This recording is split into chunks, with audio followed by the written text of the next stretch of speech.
Dossier numéro 2, Monsieur H, âgé de 74 ans, est adressé aux urgences pour une dyspnée brutale.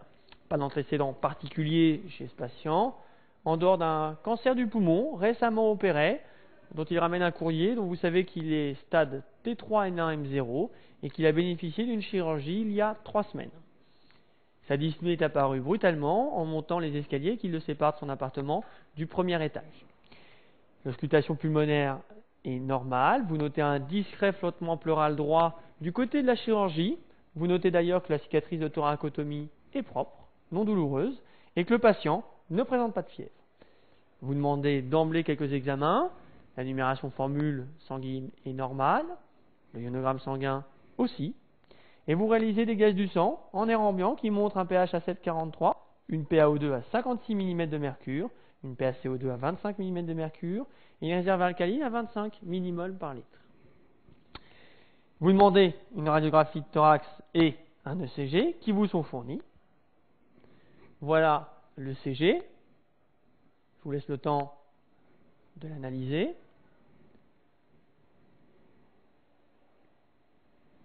La radiographie de thorax de notre patient. Je vous laisse le temps de vous la mettre en tête. Et puis, nous allons attaquer les questions. La question 1, quelle est votre principale hypothèse diagnostique? Question 2, quel élément de l'examen clinique manque-t-il dans cette observation de fondamentale? Sur quels arguments décidez-vous ou non de réaliser un dosage des dédimères? Interprétez la radiographie de thorax qui vous est fournie. Question 5, interprétez l'ECG. Question 6, vous aurez une troisième mini-chronographie que vous aurez interprétée. Question 7, quel traitement doit être débuté? Question 8, justifier l'absence prévisible de relais par les AVK. Ça, c'est l'iconographie 3. On y reviendra. Quelle est votre principale hypothèse diagnostique? Alors, je crois qu'il n'y a pas de question autre à se poser que ce patient a-t-il une embolie pulmonaire? D'accord? On va rester simple sur cette réponse parce qu'on va développer beaucoup cette pathologie. Tout le dossier tourne autour et on aura le temps d'y revenir. La question 2. Quel élément de l'examen clinique manque-t-il dans cette observation? La question 2 est volontairement articulée avec la question 1 pour que vous compreniez que dans l'embolie pulmonaire, la gravité de la maladie n'est pas respiratoire, mais hémodynamique sur une maladie vasculaire. Alors, quelle en est la réponse à la question 2? Il manque l'examen cardiovasculaire veineux. Donc, je vous rappelle, la maladie thromboembolique est une maladie à 2 pôles. Je vous ferai un schéma un peu plus tard. Et donc, il faut rechercher des signes de choc hémodynamique, des signes d'insuffisance cardiaque droite, que sont la turgescence jugulaire et le reflux hépato-jugulaire.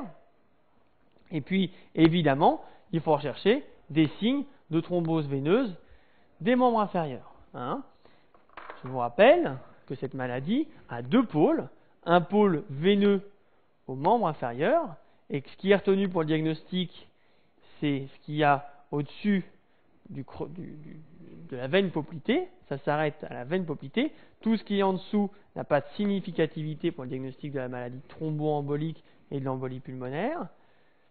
Et ça, c'est le premier pôle de la maladie thromboembolique. Le deuxième pôle, c'est évidemment le pôle qui englobe le ventricule droit et les 2 artères pulmonaires.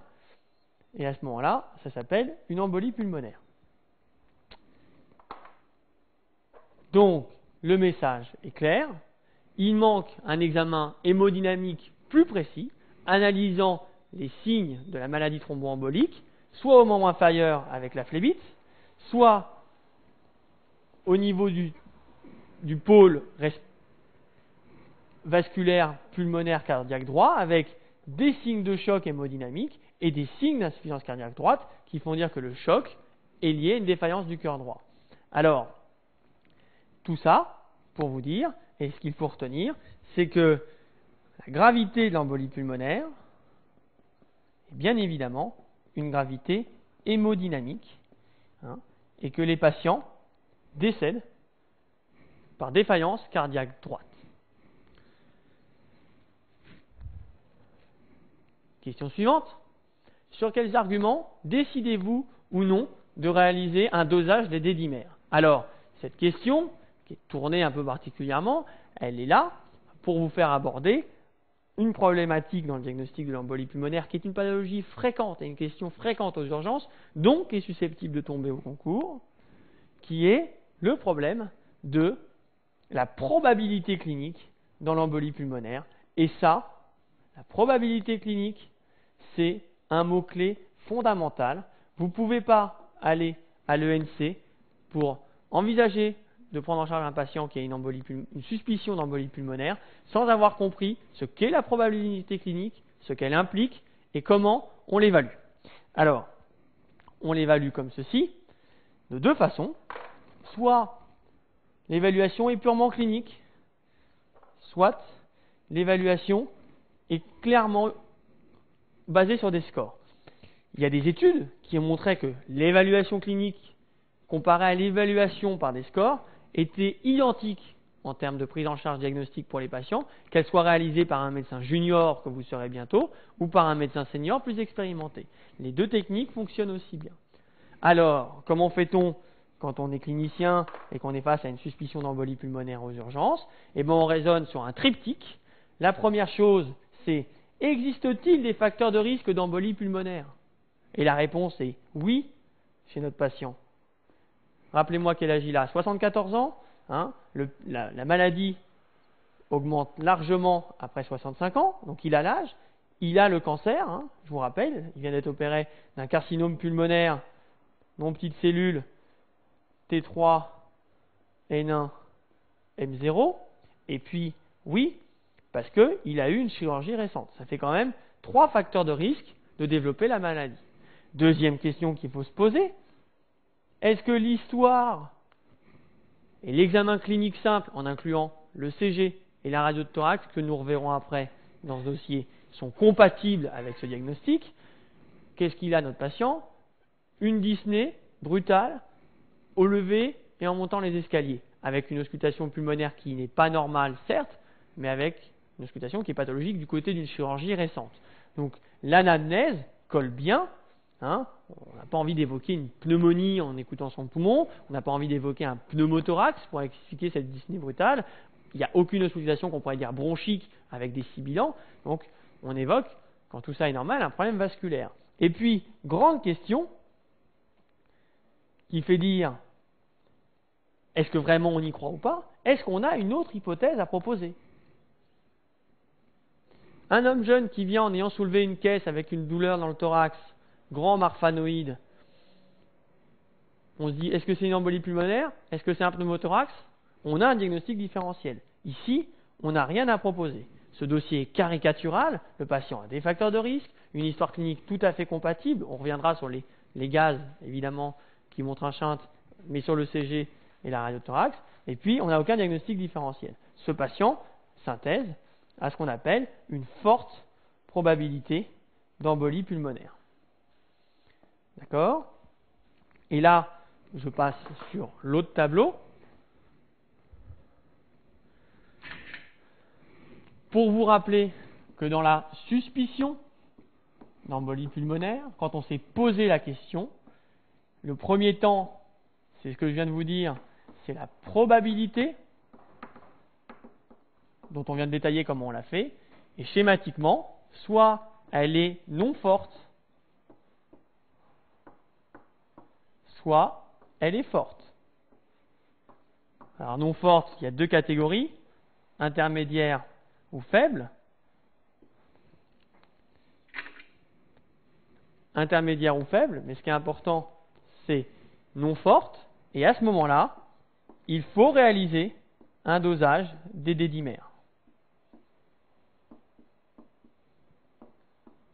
quand on est en probabilité forte, on ne dose pas les dédimères. Si les dédimères sont positifs, le diagnostic n'est pas éliminé, il faut aller plus loin. Soit les dédimères sont négatifs, et dans ces cas-là, de probabilité faible ou intermédiaire, à ce moment-là, on peut s'arrêter là. Parce que quand les dédimères sont négatifs, il n'y a pas eu de thrombus de formé, puisque les dédimères sont des produits de dégradation du caillot de fibrine.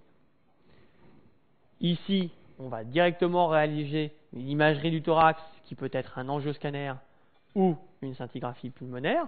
Le plus souvent un angioscanner, c'est un examen plus disponible, et plus rarement une scintigraphie qu'on va réserver essentiellement aux insuffisants rénaux à qui on ne peut pas injecter de l'iode, aux patients allergiques aux produits de contraste iodés, aux patients qui ont déjà une scintigraphie de référence et chez qui l'examen pourra être intéressant en termes de comparaison. Donc, des dimères positifs dans les probabilités faibles ou intermédiaires, pas de dédimères dans les probabilités fortes. À ce moment-là, on fait un angioscanner. On y reviendra en conclusion du dossier. On reprend la correction sur les autres questions.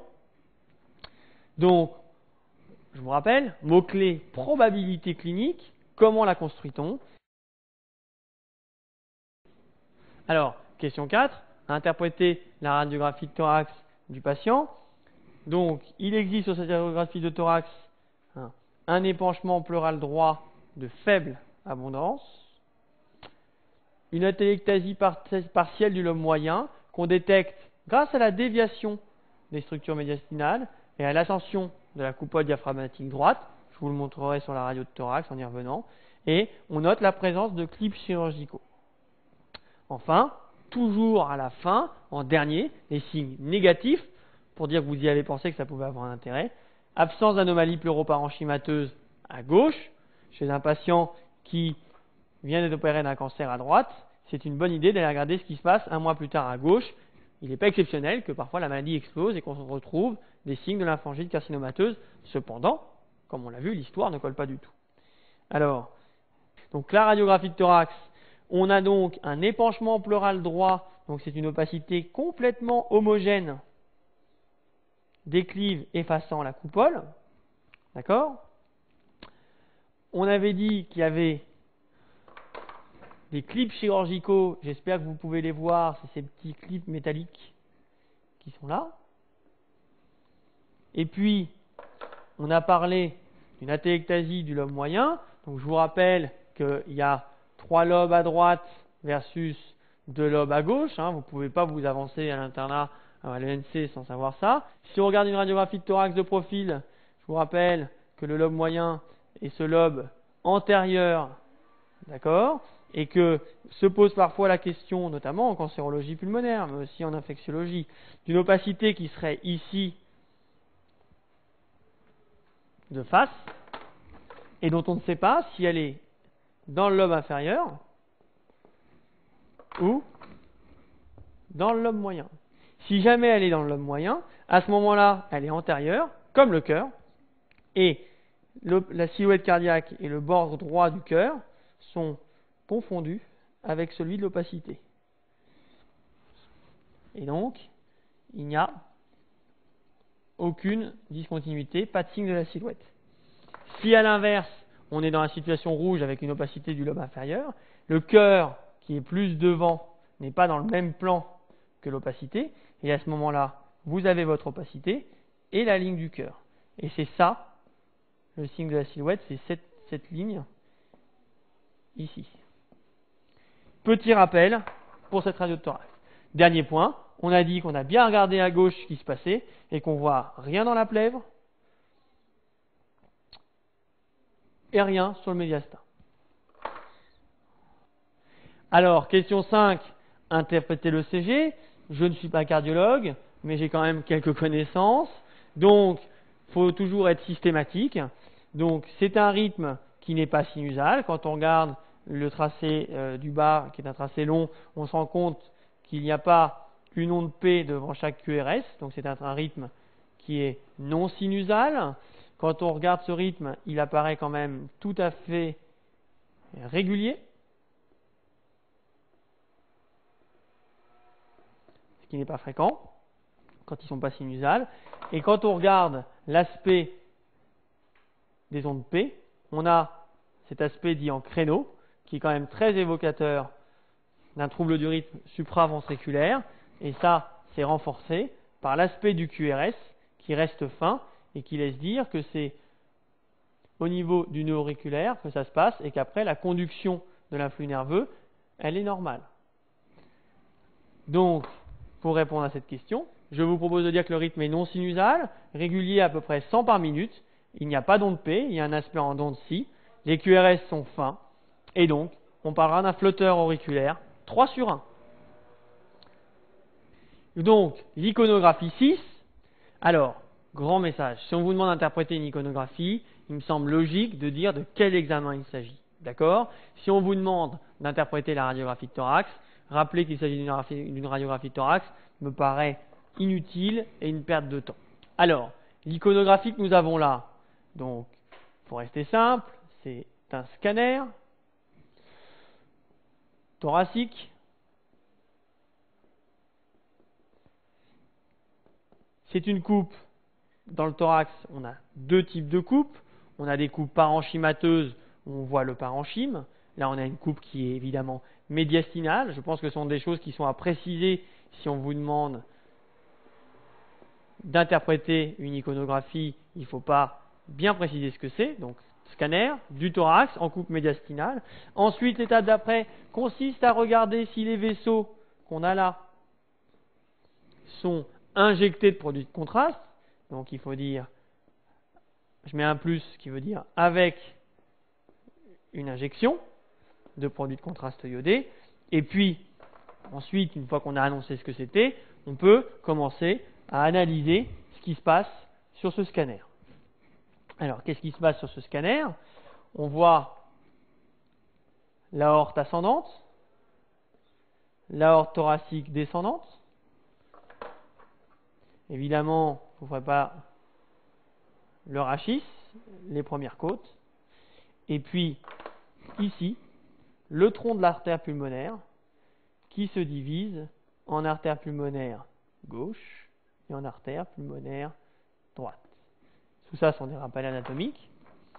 Et si on suit, c'est ça qui est difficile dans l'angioscanner thoracique, si on suit le tracé sur plusieurs coupes, on voit bien par exemple ici que hop, le produit de contraste s'arrête, qu'il y a un gros défect, ici aussi, et donc ce patient a une embolie pulmonaire bilatérale.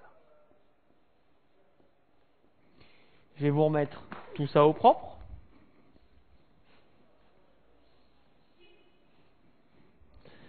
C'est un scanner thoracique en fenêtre médiastinale avec une injection de produit de contraste permettant de visualiser au scanner thoracique.